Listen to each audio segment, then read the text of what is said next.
Hey there friends, what's going on? It's Codiak here, back for a second Assassin's Creed Valhalla video in one day. I even changed my hat for you guys, so I hope you appreciate that. It took a lot of effort, let me tell you.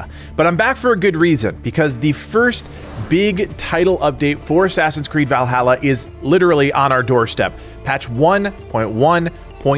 This is the first free set of content that I think everybody's been looking forward to. It's going to include our first seasonal content and some really interesting changes to the way that NPCs work and some other things that we're going to talk about. But let's dive in, let's look at the patch notes, and let's see all the things coming in Assassin's Creed Valhalla Patch 1.1.0. Now let's just get the basic stuff out of the way first. As you guys can see here, we're looking at a decent sized patch, anywhere from 2.4 gigs all the way up to 6.3 gigs, depending on what platform you're on. We're also talking about deployment across the entire time zone spectrum here. 1 p.m. Central, 7 a.m. Eastern, 4 a.m. Pacific. Now this is all coming out on December 15th across all of the platforms, so everybody will be able to get their hands on this patch as soon as it drops. The title update is really designed to introduce our first set of free content. And the big things here are the Settlement Expansion and Yule Festival. That's kind of a two-part thing, but they both work together. Now, the Yule Festival is the first seasonal event that's happening in Assassin's Creed Valhalla. Obviously, we all know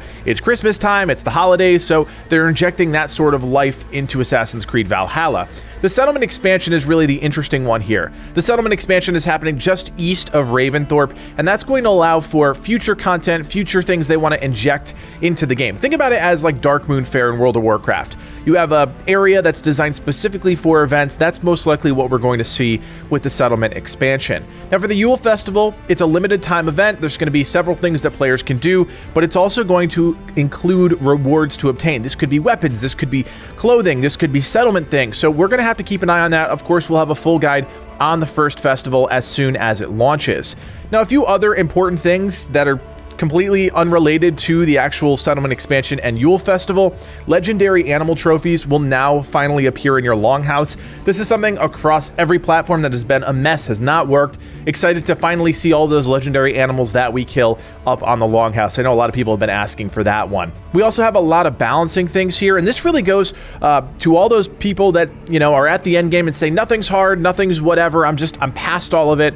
Here is what they are changing. So they're tweaking the NPC power level behavior. NPC's power will now be at a maximum difference of 51 below the player. NPCs that are 51 power below the player will be highlighted in green. So basically, if you're at a super high power level, the lowest something is going to be is 51 levels below you, and nothing is going to be below that. So things will be relatively challenging still, even though they'll still be pretty easy. And one of the cool things is that world bosses will now match the player's power level when those power levels exceed the world boss base level. So this is going to apply to things like the alpha animals and the zealots. This is going to keep those things in line with the player no matter what power level you're at. So if you're doing all of the alpha animals around power level 370, they're going to be that same power level. They're going to be more challenging. So that's kind of cool. Now this is going to apply to all difficulties, does not matter what difficulty you're playing the game at. They've also addressed some issues with runes and weapon stats, and across the board they've fixed a bunch of stability issues and performance issues. Now this is good. This is stuff that I think we all needed to see. If you look at this list, you can tell there is still a lot of bugs in this game. There are a lot of things the team is working on in the background that we don't see. Hopefully when players come back to the Yuletide event, they're going to see that the game has been enhanced, it's been fixed, and they'll get back into the game and play it a little bit longer. I think with Cyberpunk 2077 now being out, you'll see players kind of slip back to playing Assassin's Creed Valhalla in their spare time as the holidays kind of continue and progress.